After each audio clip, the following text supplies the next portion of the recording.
Well, in just a few weeks, kids will be heading back to school along with new clothes and supplies. Students and parents need to prepare for a healthy start with a healthy and safe school environment. Today on Community Connections, we'll provide a jump start for parents to prepare for a healthy start of the new school year. We're talking students' physical and mental health, as well as safety and injury prevention. We'll begin with children's health. Joining us is Dr. Katie Ryder, a pediatrician with Kaiser Permanente. Doctor, welcome. Hi, thank you so much. Great to be here. Absolutely. So when should parents start getting that plan together for that healthy start to the school year? Sure. I would say it starts, thinking about the year ahead starts early on in the summer, at least particularly with thinking about your child's checkups, whether they need vaccines or sports physicals. Always good to get ahead and get that booked with their physician or their provider ahead of the game, because lots of families do like to come in over the summer when their kids are out of school.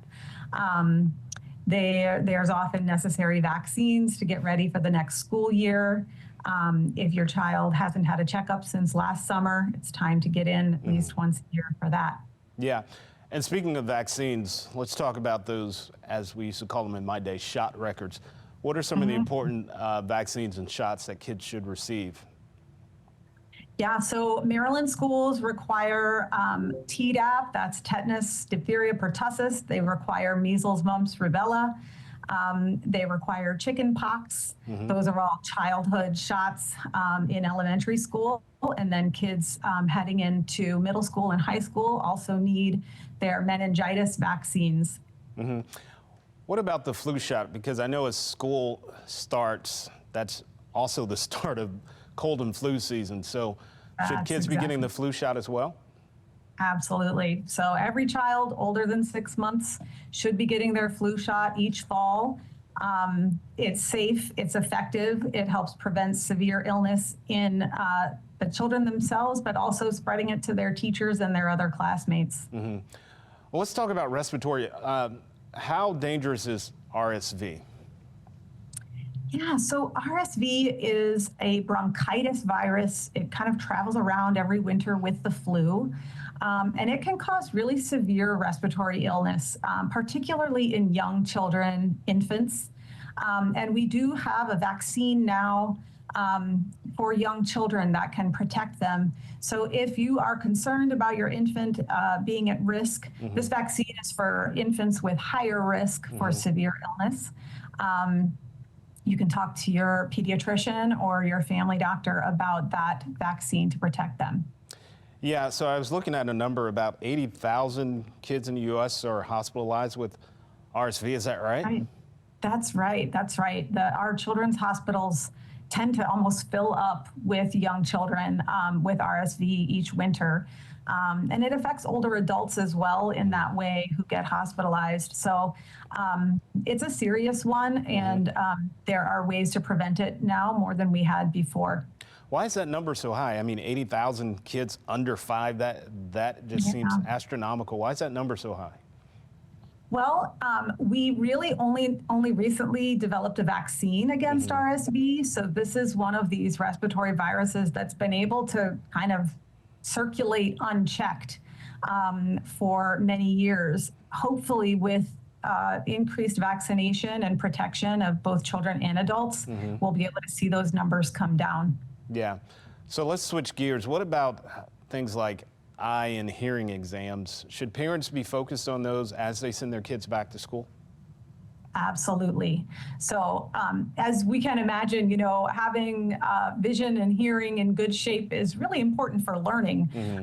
Kids who are impaired in vision or learning, and we don't know it, they're learning, they can't hear their teacher, they can't see what's happening at the front of the board. So all children should be screened at regular intervals at their checkups. If you make sure that you're seeing that being done, we start as early as 3 years old in Maryland, but certainly before children enter kindergarten, they should at least be screened once for vision and hearing. Yeah, well, we know kids are cruel, so sometimes kids may be embarrassed to wear those glasses. And especially if you talk about a hearing loss, of course, with hearing loss comes sometimes speech problems. So do you think that kids may be ashamed to even let their parents know they're having this issue? They may, or they may not even know because it's how they've lived, their whole life. So this is one of those things where kids don't necessarily know, or they don't really know why they're struggling or why it's no fun to read or be in school. They just know that they're struggling.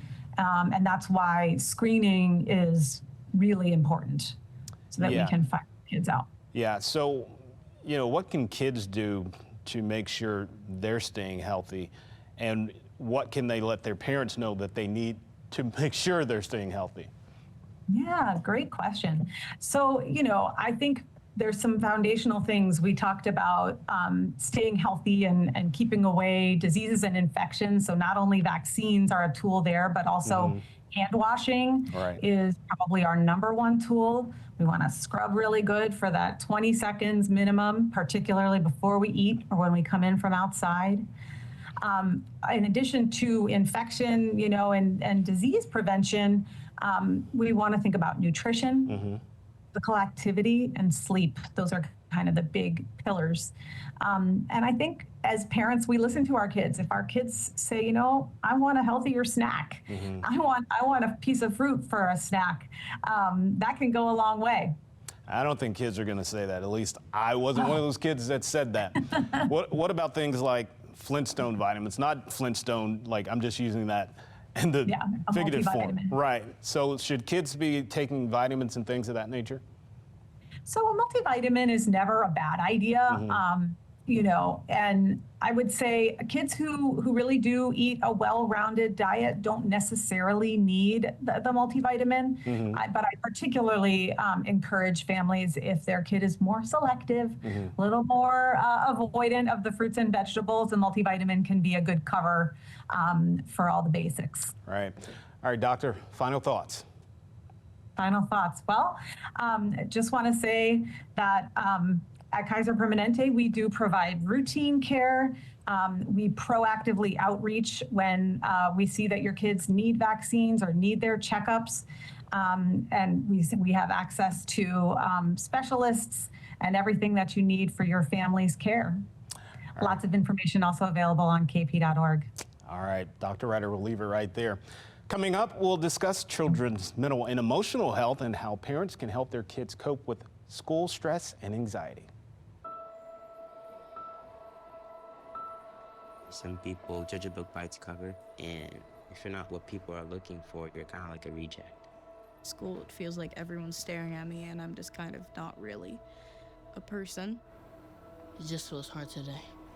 Nobody was listening to me. Try to understand me more, and I'll try to do the same. Listening is a form of love. Find ways to support your kids at sounditouttogether.org.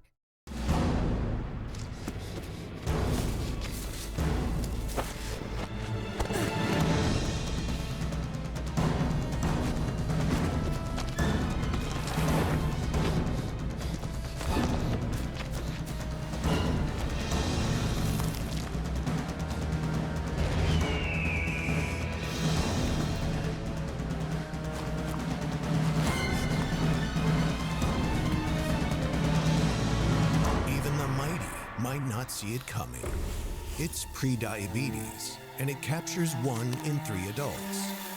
You may not even know you have it, but you can escape. Take the 1-minute prediabetes risk test to know where you stand. With early diagnosis, you can change the outcome and prevent or delay type 2 diabetes. Be your own hero on smartphones everywhere at doihaveprediabetes.org.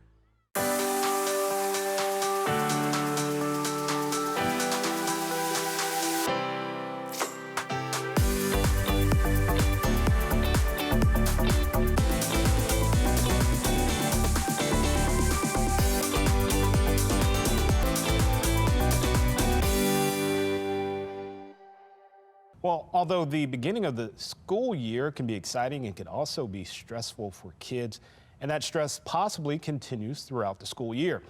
The American Psychological Association reports 75% of high school students and 50% of middle school students have stress. Elementary school age children experience stress as well. The signs can be seen in their emotional and physical health as well as their behavior. To help us understand more, recognize those signs, and take actions to ensure children's mental health is intact, Roni Gamlanadam, Child and Family Program Manager, the Mental Health Association of Maryland, joins us to discuss more. Roni, how are you? I'm good. How are you? Okay. I hope I did not mess your name up too bad. Okay. I tried. How prevalent is school stress? It's very common. There's various reasons why, but we see in social media and what our children are expressing to us that it's very common in children from elementary school all the way up until high school. What do you think some of the factors that causes this stress? Yeah, I think back to school generally can be very stress-inducing. I mean, if you think about transitions, whether it's from 3rd grade to 4th or middle school to high school, the fear of the unknown can really induce stress and anxiety in our children. But there's also external factors. If there's something happening in the family unit, maybe there was a recent death or maybe there was a move, that can lead to children experiencing stress on top of the academic and peer pressure that they're feeling.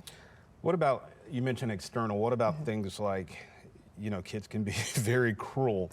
Yeah. What about a child that may be worried about their appearance, whether it's physical, their clothes? Yep, and I think especially with social media, the prevalence of it, that is a major factor. Comparing yourself to children your age or children, older than you, wanting to look a certain way, with teens and adolescents, as they're going through that transition, they want to, present well and maybe fit in or be popular. What are some of the signs parents should be looking out for? Yeah. To recognize that their kid's dealing with this? If you notice any changes in your child's behavior, whether it's verbally or what you're observing, that might be a sign that they are experiencing stress or anxiety.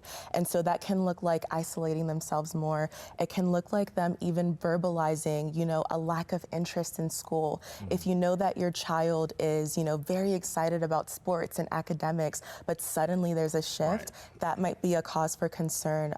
You can also look at emotional changes. If you're noticing that your child is maybe more downcast or maybe experiencing anxiety, that's a sign that they might be experiencing stress. Now, with that, could parents be a contributor to that stress? I know, Mom, don't take this the wrong way, but to this day, my mom's a contributor to my stress. So for a school-age kid, could that be a factor as well? Yes, that's when we talk about pressure. A lot of the times, and it comes from good intentions, our parents want us to excel really well in school, but if you're putting too much pressure on your child, it might actually be adverse. So that looks like pressure to excel, in school, or it looks like putting them in a lot of activities at once.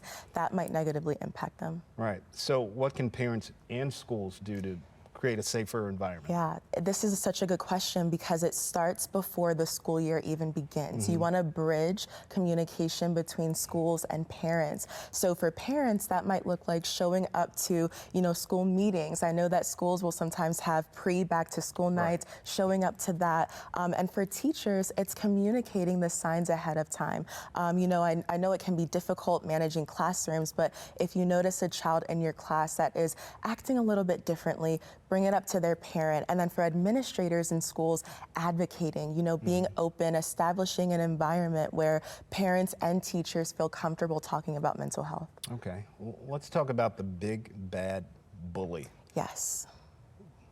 What, I guess, is part of the mental health impact of bullying? Yeah, bullying has severe negative impacts on children and youth. And that ranges from anxiety and stress, but it can also go into depression. It can go into self-harm, suicidal thoughts. We've seen countless studies and real experiences of children being bullied to the point of wanting to harm themselves. And so there's a lot of different things. Stress, and we see how stress over time can really negatively impact not just adults, but children as well. And so there's a lot of detrimental effects of that. What are some of the signs if your child is being bullied? Yes, you want to look for unexplained injury. So that might be bruises that they might not have explanations for. You want to look if they are missing, items in their backpack. Maybe they went to school with something that they value, but in school, a bully came and took it from them, right? You want to look again at changes in their mood, loss of interest. If they are coming up with a lot of excuses for not wanting to go to school, it might be a sign that they're avoiding something in school. And so it's really just looking at your child and asking them questions to see, how are you doing? What has changed? So with that, what you said, they may not want to go to school. Right. I know in certain communities, certain demographics, we don't understand the signs of mental health. Yeah. So why is it important to do away with your demographic, your culture, to look at these signs? Yeah, it's for the sake of your child and for your teenager, right? And we know it's stigma that contributes to why that's present, but it's so important to educate yourself, to, ask questions to providers in your community, to your school, and to really get to know your child, right? To be able to know what is normal and what is abnormal for them. Right. How can parents support their kids? Yes, advocate, advocate, advocate. If you notice that your child is experiencing something in school, you want to speak up for them. There's so much stigma and embarrassment around being bullied. And so being able to be present in your child's life, to be able to advocate for them. You also want to educate yourself about state laws, about rules in your district, to know how you can best support your child as they're walking through that. And then most importantly, just be present. Right. A lot of the time with children and teens, they want a listening ear. And so being non-judgmental, listening to them is what's really going to help them through what they're going through. Awesome. All right, Roni, we'll leave it right there. To learn more about school stress and how to help your child manage it, visit childrensmentalhealthmatters.org. Coming back, we'll return to learn more about a safe start to the school year.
Love is a lesson that doesn't end.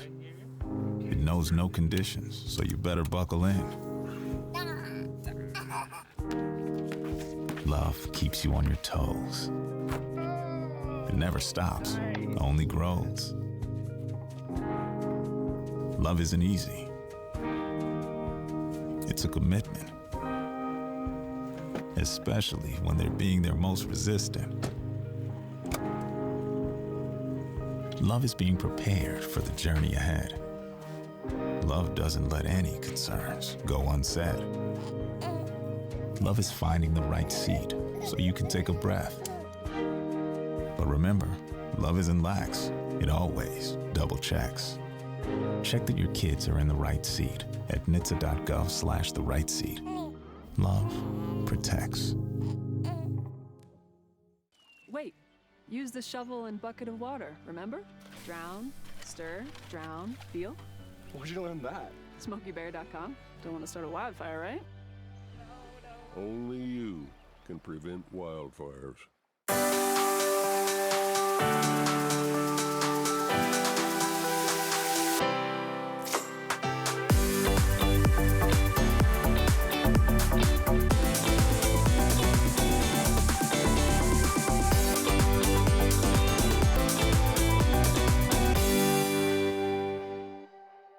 Welcome back. We've been talking about a healthy start to the new school year, And now our focus turns to safety. Karen Hardingham of Safe Kids Baltimore joins us to address safety in and out of school, getting to and from school, on the playground, and in sports, and firearm safety. Welcome. Thank you. Thanks for joining us. So let's talk about the little kids first. That car ride to the school. Right. What's the importance of having them strapped in safely? Okay. Well, our law in the state of Maryland, our child passenger safety law, is all children under age 8 must be in a booster seat or car seat, whichever appropriate for their age and size, and all children less than 2 must ride facing backwards. And all children should be restrained in a seatbelt if they are older than 8 years old. What we find is the majority of children that should be in booster seats, about 30% of them that should be are not. And people tend to move them out of the booster seat into the vehicle seatbelt too soon. Usually it's even beyond age 8 before a child fits appropriately in a seatbelt so that the lap belt fits over their lower hips or upper thighs and the shoulder belt fits appropriately. And we see this a lot at schools when people are dropping their children off. So booster seats are relatively inexpensive compared to traditional car seats for the younger children. So if we could get parents to think about not moving them so quickly to the seatbelt until they fit it appropriately. So why do you think parents make that switch so soon? I mean, I'm guilty of that. Right. Thankfully, my kids are grown. Statute of limitations long expired. Right. But why do you think parents make that switch? Because they're quick. You know, you start out with everybody's so focused on the infant being in the seat and the toddler and the harnesses, and you go through many years of that convertible car seat that faces backwards, then faces forwards, and then you may move into something. But we actually, I think it's because people want things to go easier. Right. And so with the booster seat population, that is easy. I mean, booster seats are very portable. They don't, you sit the child on it so it lifts them up high enough to fit in the seatbelt. You don't have to be going through all kinds of gyrations to get it installed correctly. All they have to do is sit on it and put the seatbelt on correctly. Is there a certain brand of booster seat that you recommend, or are they all standard across the board? Any car seat or booster seat you buy in a store here is approved for use in the United States. We kind of caution people by buying things online off of not store or manufacturer websites because you tend to get things that are not approved for safety in the United States. But booster seats are relatively easy to find and, like I said, relatively inexpensive compared to the car seats that come before that. Right, so don't get the T-Mo version of that. Relatively inexpensive and cheaper than that ticket you'd probably get. That's right. Yeah. It is. So let's talk about kids like me back in my day when we had to walk to school. We have a lot of children that walk to school. Yeah, so what are some of the safety tips about that? Okay, so what we know is they need to really walk on the sidewalks because that's where we anticipate people will be walking. So walking on the sidewalks, crossing, preferably if you have a crossing guard for your school, crossing that street where the crossing guard is, even if it means you have to walk half a block longer. And definitely, if you can't do that, to cross at the corner. Hopefully there's a crosswalk sign signals there, but if not, definitely at the corners. Making sure they stop at the corner and when the crossing signal says to go or the crossing guard says to go, to be looking left, right, and left again, and keep doing that as you're walking across the street. Try to kind of make eye contact with the driver that's hopefully stopped there so that they know you're there and you're present. The majority of children that are fatally injured as pedestrians occur when they cross the street in the middle of the street coming between parked cars because, you know, as a driver, you have a limited vision to the side. So you want to make sure that you're crossing at the appropriate spot where people anticipate you to be crossing and hopefully looking for it. And that's another thing, drivers. In the summertime and school time, we really need to be more aware that there are children out there, and especially at those times when they would be coming back and forth to school. If parents could, should they walk their kids to school? What the general recommendation is that most children under age 10 really don't have the capability yet or the maturity yet to anticipate how fast a car is going, so what it's going to take for them to stop, and the appropriate things to do. So if somebody, even if it's like you're the mom that walks the group that day or that morning, it helps if there's an adult, and it also helps with all injury prevention things if we model what we say. So if we're telling them they have to cross the corners, or we have to wait till the crossing sign says walk, and we go out in the street because we think no cars are coming, then that's what they're going to remember, not what you said. Right. So age 10, they should, or 10 and under, they should have. It would be best for them to be walking with an adult. Mom and Dad, you did me wrong. All right, so kids that ride the bus, right? Yeah. A lot of buses, at least ones that I've seen, aren't equipped with seat belts, things of that nature.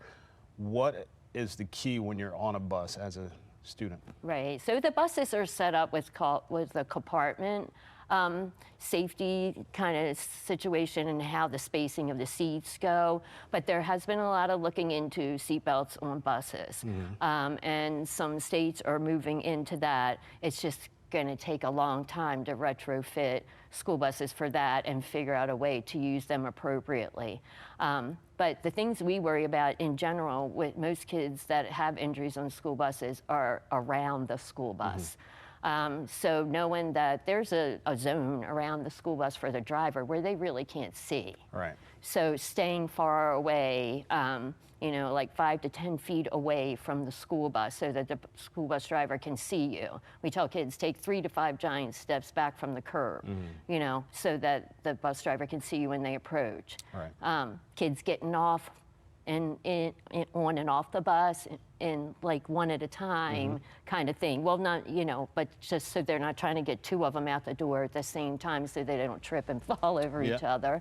And knowing if you have to cross the street, let the bus driver tell you and make sure that they're going to have their flashing lights on their stop sign out, and that's what we as drivers need to pay attention to. Got it. Really quick, we got about 30 seconds. Firearms in the home. Yeah.